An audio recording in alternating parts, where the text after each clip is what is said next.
রাজ্য কমিটির বৈঠক থেকে সেই 8টি আসনের নাম চূড়ান্ত হয়েছে।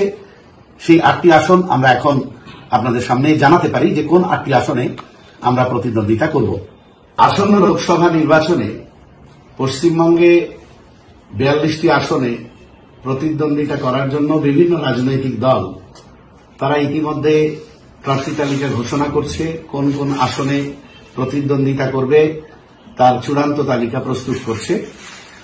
তারই প্রস্তুতিতে সাম্প্রদায়িক ফ্যাসিবাদী বিজেপিকে এই বাংলায় পরাস্ত করতে এবং দুর্নীতিগ্রস্ত এবং বিজেপির দোসর স্বৈরাচারী তৃণমূল কংগ্রেসকে পরাস্ত করতে আমরা সকলেই বদ্ধপরিকর এবং আইএসএফও এই অঙ্গীকারে অঙ্গীকারবদ্ধ।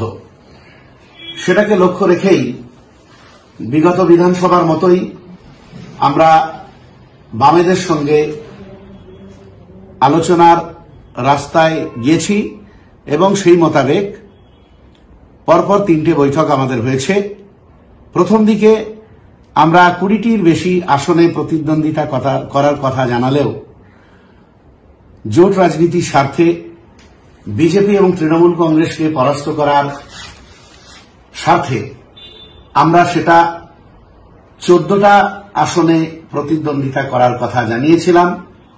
তারপরেও জোট রাজনীতির স্বার্থে আমরা শর্ট আউট করে তৃতীয় বৈঠকে 8টি আসনে প্রতিদ্বন্দ্বিতা করার কথা জানিয়েছি বামফ্রন্ট নেতৃত্বকে, এবং আমরা যে 8টি আসনে প্রতিদ্বন্দ্বিতা করতে চাইছি জোটের পক্ষে সেই 8টি আসন আমরা জানিয়ে এসেছি এবং আজকে আমাদের রাজ্য কমিটির বৈঠক থেকে সেই 8টি আসনের নাম চূড়ান্ত হয়েছে। সেই 8টি আসন আমরা এখন আপনাদের সামনে জানাতে পারি যে কোন 8টি আসনে আমরা প্রতিদ্বন্দ্বিতা করব।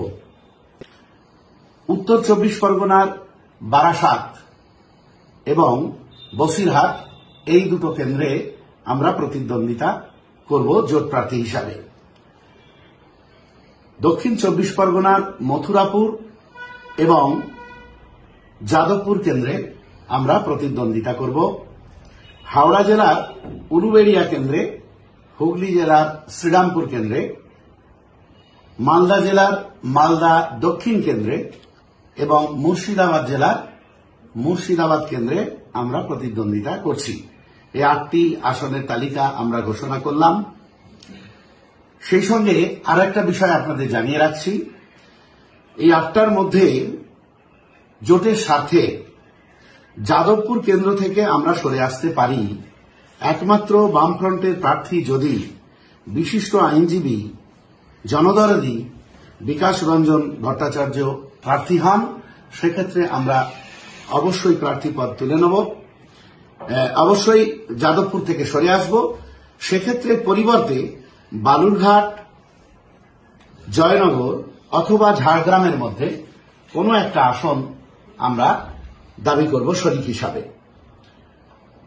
ডায়মন্ড হারবারে পার্টি চেয়ারম্যানকে প্রার্থী করা নিয়ে সর্বোচ্চ নেতৃত্ব সর্বোচ্চ গুরুত্ব দিয়েই আলোচনা চালাচ্ছে। দু এক দিনের মধ্যেই আমরা চূড়ান্ত সিদ্ধান্ত আপনাদের জানাতে পারব।